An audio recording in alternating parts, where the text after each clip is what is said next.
Welcome to episode whatever of my little drum world.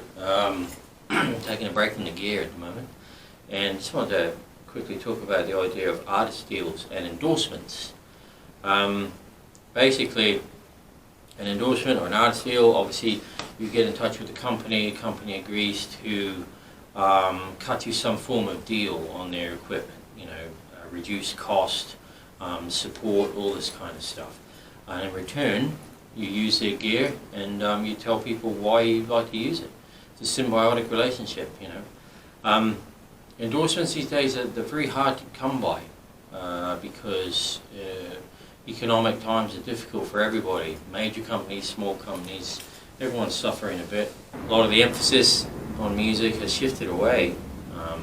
So companies are a bit more reticent perhaps to come up with artist deals. Now, if you're in the fortunate position to have one, it's something that you should take very seriously, because these people have put a bit of faith in you, and you need to repay that. I'm in an incredibly fortunate position. I have a number of artist deals.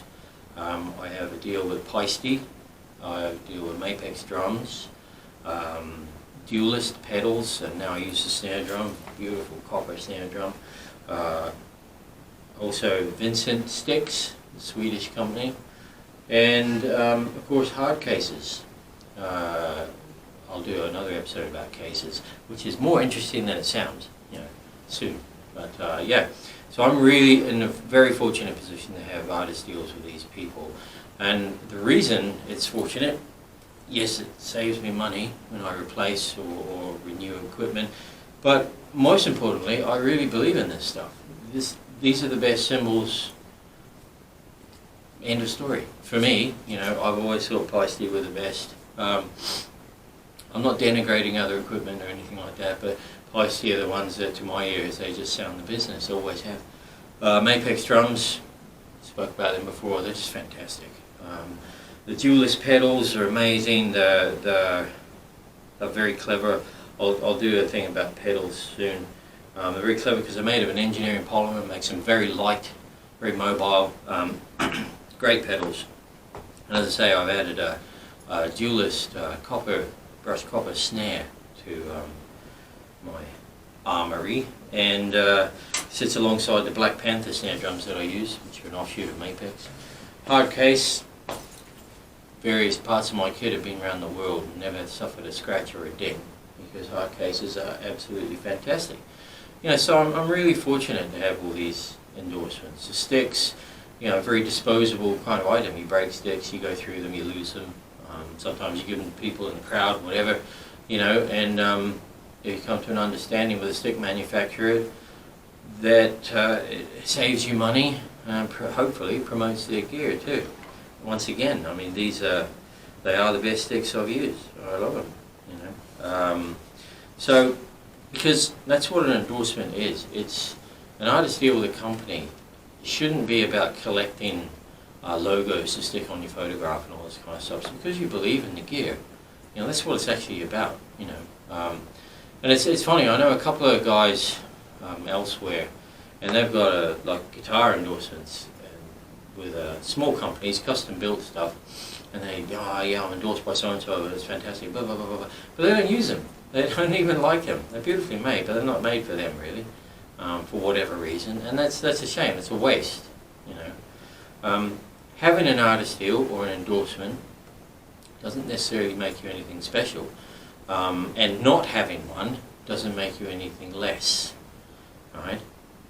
Like I said, economic times are difficult, and a lot of companies, they don't sign people on, as it were, like they used to.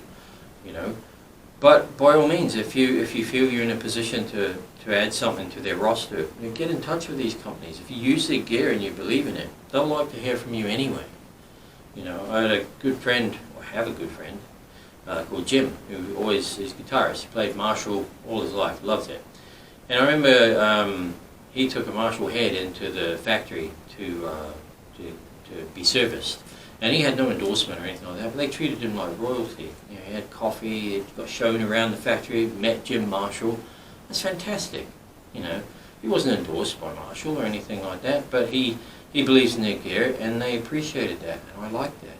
And I'm in a very fortunate position. All the companies I deal with, the companies themselves are great. The products they make are fantastic, and truly it's made by the people, though, the guys that I deal with on a one-to-one sort of basis. Without exception, just fantastic guys. Really nice people to deal with. Very helpful, very straightforward, and I really appreciate that. And these companies, the fact that they've taken on these guys as their artist representatives tells you something about that company, you know, because they've chosen the right people, so they obviously care about it. You know, so yeah, it's a fortunate position to be in. I don't take it lightly. I don't think anyone who has an endorsement should take it lightly. If you get in touch with a company, you know, they'll want, it's hard to know what they want. They'll want some kind of profile, some kind of, you know, you need to be out there doing it in whatever way. You know, it used to be all about live work and albums, and now a lot of companies, they want to know about your YouTube channels and all this kind of stuff, you know. Whatever works, basically, but they all want something that promotes their brand, you know, put it in those kind of terms, which I hate doing, but, you know. And if they sort of deem, hey, you're not there yet or anything like that, that's okay. It's not a slight on your skills, it's not a slight on your band or any of that kind of stuff. It just means that the timing's not right. Get in touch with them anyway, you know. They'll appreciate good vibes from you. They'll probably give some back. And, you know, you never know, they might sort of go, oh, keep an eye on this person and see what happens. You know, artist deals are there to make the artist's life a bit easier. It's an expensive business, the music business, in lots of ways, gear being one of them, you know.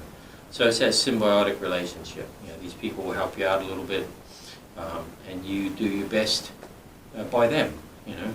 If you're one of the, you know, 0.0001% of, you know, Nico McBrains and Dave Lombardo's and all those guys, I'm sure, I mean, I don't know, I'm sure the companies are giving lots of free gear, you know, but these are the heavy hitters, you know. Most of us are never going to reach anywhere near that kind of level, and that's okay, you know. If a few pounds get saved here and there, or a few free promotional things that they sort of go, yeah, we can't endorse you, but we'll tell people you're on tour, that's all good, you know.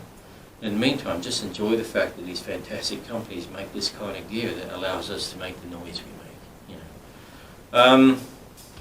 So there's no real wisdom about endorsements or artist deals or any of that kind of stuff. But it doesn't make you anything particularly special, it makes you fortunate. If you don't have one, that doesn't mean anything. It just means that the timing wasn't right for you. Try again, you know, keep going. That's the main thing. Don't give up, you know. Yeah. And that's all I have to say about that. Isn't that Forrest Gump? I can't do his accent, so I won't even try. Anyway, thanks again for all the feedback on other episodes. I really appreciate it. This is just me sort of babbling. It's just my opinions. You've got to remember that too. I'm no authority on anything in this field. So, you know, just my opinions and whatever experiences I might have had along the way. If it helps out, great.